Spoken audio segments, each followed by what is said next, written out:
fazer. Podem tomar o seu assento nessa noite. Aleluia! Amados irmãos, o texto que nós acabamos de fazer menção é um texto bastante conhecido por todos que aqui estão. Nós sabemos que existem canções ministradas sobre esse capítulo 18. Existem danças, ministrações que relatam sobre este capítulo. E na minha opinião, Jeremias é conhecido por esse capítulo. E nós sabemos bem que o texto do capítulo 18, ele não é um texto profético, também não é um texto histórico, mas é um texto figurativo que Deus estava usando para mostrar ao profeta Jeremias o estado que Israel estava, o estado que Israel estava vivenciando. E isso é interessante. Deus abençoe minha irmã Lucilene, sua esposa André, bem Deus honre vocês. E isso é interessante, porque Deus ele quer mostrar o estado de Israel, como Israel estava diante do tempo em que se passava. Então logo nós vamos perceber que o capítulo 37 do livro de Ezequiel vai relatar os mesmos assuntos do capítulo 18 de Jeremias, pois é o mesmo estado que Deus quer mostrar para Ezequiel como Israel estava. É um texto figurativo. E é interessante que quando nós vamos ler o versículo de número 4, nós vamos perceber que Israel, ou no capítulo 18, existem 3 personagens aqui.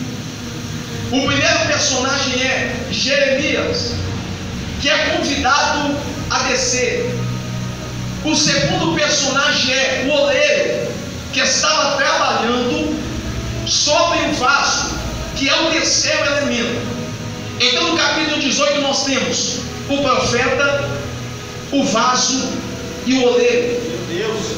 E isso nós devemos meditar, porque quando Jeremias ele é submetido à casa do oleiro, ele vai ver que o oleiro está fazendo um vaso.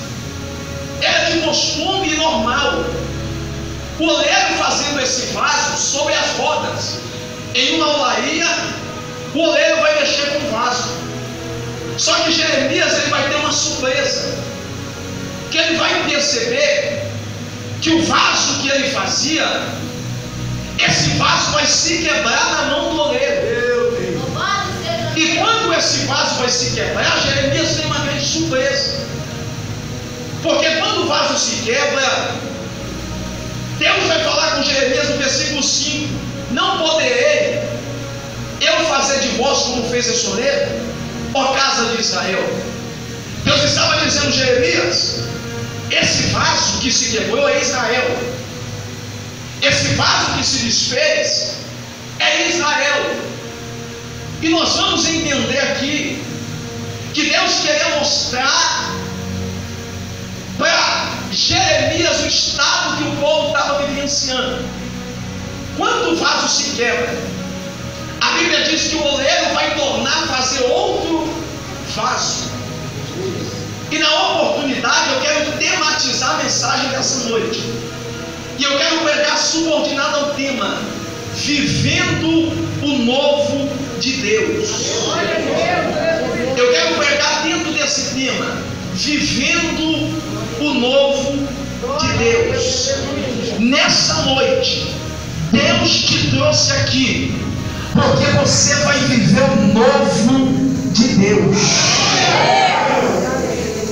Entenda uma coisa: hoje você sai desse mundo de vaso, Deus para a sua história. A história de Israel é uma história interessante de meditar.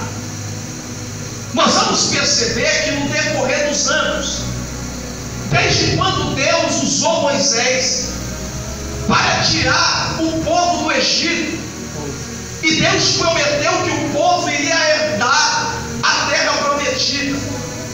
Quando o povo sai do Egito, a Bíblia Sagrada vai relatar que esse povo começa a desfrutar das bênçãos de Deus. Esse povo começa a se enriquecer das bênçãos de Deus. Só que vai chegar um período, e isso é normal no período do Antigo Testamento você vivenciar, que Israel vai viver altos e baixos diante da presença de Deus. Porque Israel é um certo tipo de povo que eles não estavam acostumados com as lutas, eles não estavam acostumados com as provações. E quando vinha a provação, o que Israel fazia? Abandonava Deus, distanciava do Senhor e fazia para si outros deuses para adorar, achando que adorando outro Deus a situação modificava, a situação mudava. E sempre que o povo se desviava da presença de Deus, Deus arrumava uma estratégia, um meio de trazer o povo de volta para o centro da vontade de Deus. O que Deus fazia? Levantava os inimigos, e esses inimigos que Deus outrora levantava perseguia Israel. E quando Israel era perseguido, Israel reconhecia o seu erro, voltava diante do Senhor, e o Senhor o recebia novamente. Observe que quando Deus ele levantava o inimigo para o perseguir, parece que Deus era carrasco, parece que Deus é um Deus mau. Só que Deus vai usar o inimigo para trazer de volta o povo para o centro da vontade de Deus. E isso aqui, irmão, é algo interessante, porque quando se fala de inimigo, nós temos algumas visões em relação a isso. Porque quando o inimigo ele se levanta contra nossas vidas, normalmente temos algumas reações a cometer ou a fazer. Tem pessoas que quando o inimigo se levanta, ele pensa em parar, como foi parado aqui. Tem pessoas que quando o inimigo se levanta, eles pensam em desanimar, e diante da caminhada, você tem que entender que nós vamos nos deparar com os inimigos. Todo crente, todo servo e toda serva de Deus tem que entender que no meio do evangelho, no meio do cristianismo, vai ser notório os inimigos levantar contra a minha vida e a sua vida.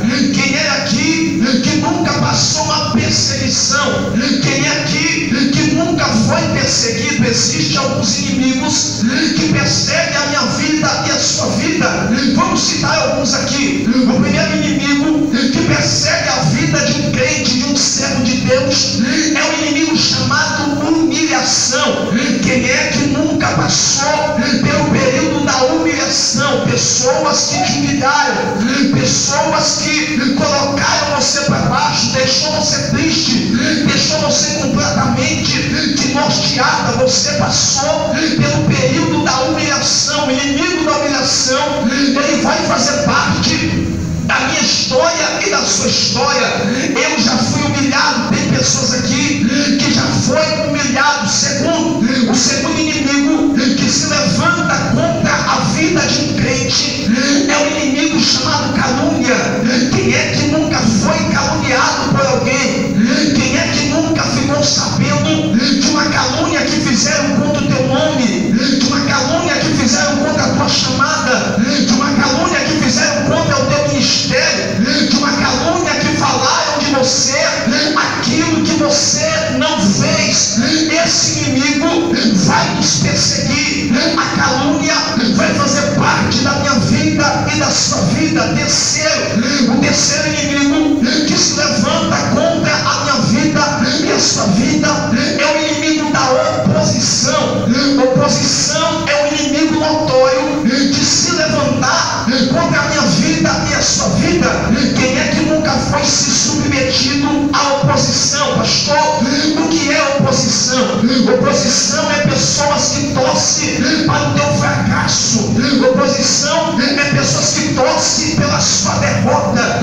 Oposição é aquele tipo de pessoa que faz uma torcida organizada, forma uma quadrilha para tentar paralisar a sua vida, para tentar paralisar o seu ministério. A oposição vem para tentar desanimar você, para fazer você parar, para fazer você desanimar. Pessoas que torcem pela tua derrota, pessoas que torcem pelo teu fracasso, pessoas que torcem pelo teu desânimo, pessoas que estão esperando só você abandonar o barco para jogar o teu nome na mídia, para jogar o teu nome na rua e começar a dizer: fulano parou, ciclano parou, abandonou a chamada, fulano desviou, fulano não quer mais. Isso é a oposição. A oposição vai existir, a oposição vai fazer parte da minha vida e da sua vida.